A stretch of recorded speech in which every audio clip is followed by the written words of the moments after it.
시청자 여러분 안녕하십니까? 10월 16일 월요일 RK9 뉴스입니다. 도널드 트럼프 대통령이 다음 달 3일부터 취임 후 첫 아시아 순방길에 오릅니다. 트럼프 대통령의 대아시아 외교 정책의 시금석이 될 이번 순방은 특히 북핵과 미사일 도발로 위기가 고조된 한반도 정세의 중대 분수령이 될 전망인데요. 트럼프 대통령이 어떤 보따리를 풀어낼지 주목됩니다. 오늘 첫 소식입니다.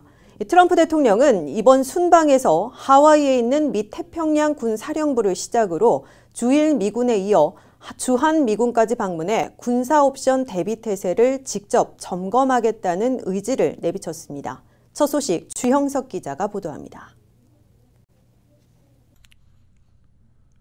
북한의 핵미사일 위협이 올 연말과 내년 초 사이에 정점에 도달할 것으로 우려되고 있는 가운데 도널드 트럼프 대통령이 한국과 일본, 중국 등 첫 아시아 순방을 확정 발표해 한반도 안보에 분수령이 다가오고 있습니다.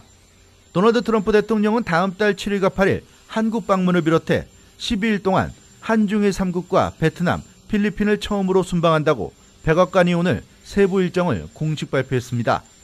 트럼프 대통령은 다음 달 7일 한국에 도착해 문재인 대통령과 한미 정상회담을 갖고 북한 핵미사일 위협에 대한 한미동맹의 공동 대응과 한미 FTA 재협상 문제 등을 집중 논의할 것으로 보입니다. 트럼프 대통령은 이어서 한국 국회에서 연설하고 항구적인 한미동맹을 강조하는 것은 물론 국제사회의 대북 압박을 극대화할 것을 촉구할 것이라고 백악관이 밝혔습니다. 미국 대통령이 한국 국회에서 연설하는 것은 지난 1993년 빌 클린턴 당시 대통령에 이어 24년 만에 처음입니다. 트럼프 대통령은 이에 앞서 다음 달 3일 첫 번째 방문지로 하와이를 선택해 한반도를 포함해 아태 지역 군사작전을 주관하고 있는 미 태평양군 사령부로부터 군사브리핑을 받게 됩니다. 또한 다음 달 5일부터 7일까지는 일본을 방문해 주일 미군을 찾을 예정이고 한국 방문에서는 주한미군과 비무장지대 DMZ까지 찾을 것으로 알려져 대북 군사 옵션을 수행할 미군들의 전투 준비 태세를 직접 점검하려는 일정을 짠 것으로 해석되고 있습니다. 트럼프 대통령은 일본과 한국에 이어 다음 달 8일부터 10일까지 중국을 방문해 시진핑 중국 국가주석과 미중 정상회담을 가질 예정이어서 북한 문제에 대한 공동해법, 나아가 북핵 담판 또는 전격적인 돌파구를 찾을 미중 간 빅딜까지 이뤄낼지 주시되고 있습니다. 트럼프 대통령은 최근 북핵 해법으로 미중 간 빅딜을 주창해온 헨리 키신저 전 국무장관과 회동한 적이 있어 이번 중국 방문에서 키신저 전 장관의 조언대로 모종의 빅딜을 모색할지 관심을 끌고 있습니다. 헨리 키신저 전 국무장관은 그동안 중국이 김정은 정권 붕괴를 끌어낼 경우 미국이 주한미군의 완전 철수를 미리 약속하는 것으로 북핵 문제를 해결한다는 이른바 미중 빅딜론을 주창해왔습니다.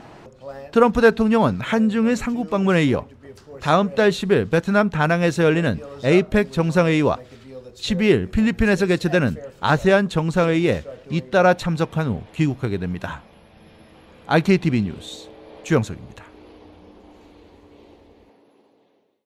이민 관련 소식입니다. 도널드 트럼프 대통령이 불법 이민 차단과 합법 이민 축소까지 한꺼번에 추진하는 전면 이민 개혁을 선언해 개별 이민 개혁이냐 아니면 포괄 이민 개혁 법안이냐 분수령을 맞게 될 걸로 보입니다.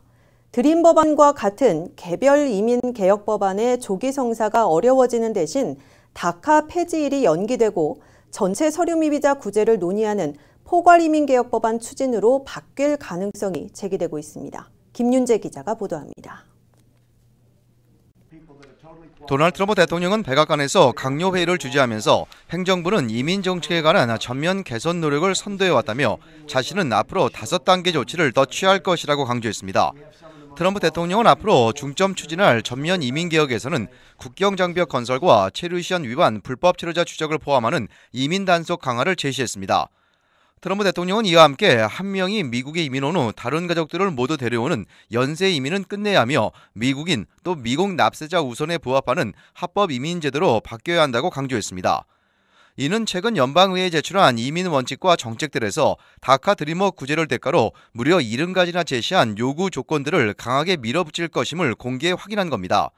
특히 트럼프 대통령은 낸시 펠로시, 척 슈머 대표 등 민주당 지도부와 백악관 만찬회 등에서 다카 드리머 합법신분 부여와 국경안전조치 강화만을 하나로 묶어 추진하기로 사실상 합의했던 개별 이민개혁법안 대신에 불법 이민 차단과 합법 이민 축소까지 한꺼번에 다루는 포괄 이민 개혁을 공개 선언한 겁니다. 이로써 워싱턴 정치권에서도 다카 드리머들부터 합법 신분을 부여하는 드림 법안과 같은 개별 이민 개혁 법안 대신에 전체로 확대되는 포괄 이민 개혁 법안 추진으로 분위기가 바뀌고 있습니다. 전면 또는 포괄 이민 개혁 법안이 바람직하지만 시간이 오래 걸리고 더 힘겨운 협상 과정을 거치게 되기 때문에 다카 추방녀의 정책이 폐지되는 내년 3월 5일까지 성사되기는 매우 어려울 것으로 보입니다. 이 때문에 트럼프 대통령은 내년 3월 5일까지 연방의회가 이민개혁에 합의하지 못하면 폐지일을 연기할 것이라는 입장을 밝힌 것이라고 석스티 법안의 추진자인 공화당의 제임스 랑크포드 상원의원이 전했습니다. 당초 포괄 이민 개혁을 요구해온 민주당 진영이 드리머들뿐만 아니라 1,100만 서류 미비자 전원을 구제하는 포괄 이민 개혁 추진에 동의하고 주고받게 하는 이민 빅딜에 나설지 주목되고 있습니다. RKTV 뉴스 김윤재입니다. 외국인들의 미군 입대, 매분위 프로그램이 유지되는 대신 영주권자까지 포함해 미군 입대를 통한 미국 시민권 취득이 한층 까다로워졌습니다.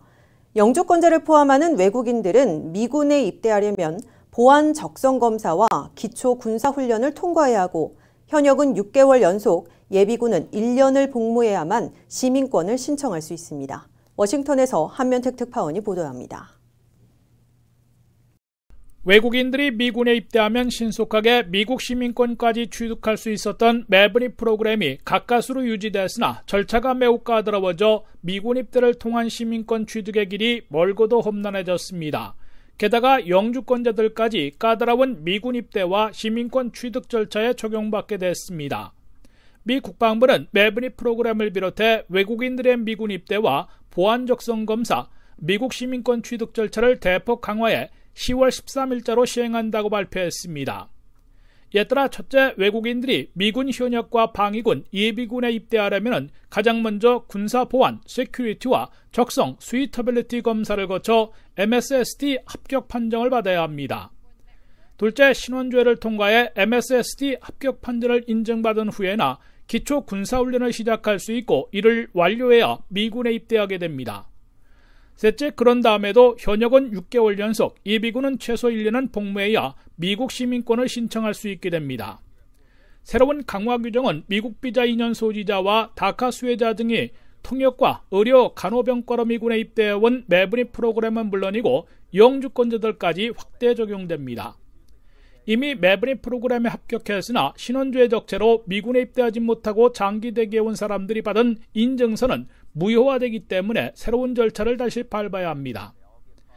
더욱이 한국어 등 통역병은 너무 많이 몰려 언제 모병이 재개될지 불투명하고 다카 추방유예 정책도 곧 폐지되기 때문에 드리머들의 미군 입대와 시민권 취득의 길은 한층 험난해진 것으로 보입니다. 여기에 미군에 입대하는 영주권자들은 그간 모든 보안 적성 검사를 면제받고 즉각 기초 군사 훈련을 받는 도중에 미국 시민권을 취득할 수 있었는데 이제는 그 혜택이 사라지고 사전 보안 적성 검사 통과, 기초 군사 훈련 후 6개월 내지 1년 복무 후에나 시민권을 신청할 수 있게 됐습니다. 지금까지 워싱턴에서 RKTV 뉴스 한면택입니다. 케빈 드레온 캘리포니아주 상원의장이 연방 상원의원 출마를 공식 선언했습니다. 이에 따라 케빈 드레온 의장은 같은 민주당 소속으로 이미 6선 도전을 발표한 다이앤 파인스타인 상원의원과 내년 11월 선거에서 맞붙게 됐습니다. 케빈 드레온 의장은 어제 지지자들에게 보낸 이메일과 영상을 통해 이민 정책과 여권 신장, 교육의 질 개선과 인권, 그리고 일자리 창출과 기후변화 등의 이슈에 목소리를 내기 위해 이번 출마를 결심하게 됐다고 밝혔습니다. 케빈 드레옹 의장은 2006년 캘리포니아주 하원의원, 2010년 주 상원의원에 당선됐으며 2014년 라틴계로는 처음으로 캘리포니아주 상원의장에 올랐습니다. 사상 최악의 라스베이거스 총기 참사 이후 미국 내에서 총기류 규제의 여론이 들끓는 가운데 캘리포니아주가 학교에는 총기를 아예 발붙이지 못하게 하는 법안을 통과시켰습니다. 제리 브라운 캘리포니아주 지사는 지난 주말 지역 학교 관리자가 허락하면 학교 교직원이 개별적으로 승인을 얻은 뒤 총기류를 휴대하고 학교에 출근할 수 있도록 한 기존 법률 조항을 취소하는 법안에 서명했다고 LA타임즈가 보도했습니다. 이 법안은 초중 고등학교뿐만 아니라 대학 캠퍼스에도 적용됩니다. 캘리포니아주에서는 지난해 주 입법으로 학교 관리자의 감독하에 교직원의 총기 휴대가 허용됐지만 약 1년 만에 다시 제동이 걸린 겁니다. 현재 캘리포니아 내 5개 학교 행정부가 이 조항을 적용해 교직원의 총기 휴대를 허용하고 있습니다. 브라운 주지사의 서명으로 이 법안은 내년 1월부터 발효합니다. 내년부터는 교직원의 총기 휴대가 원천 금지되는 겁니다. RK9 뉴스 잠시 후에 계속됩니다.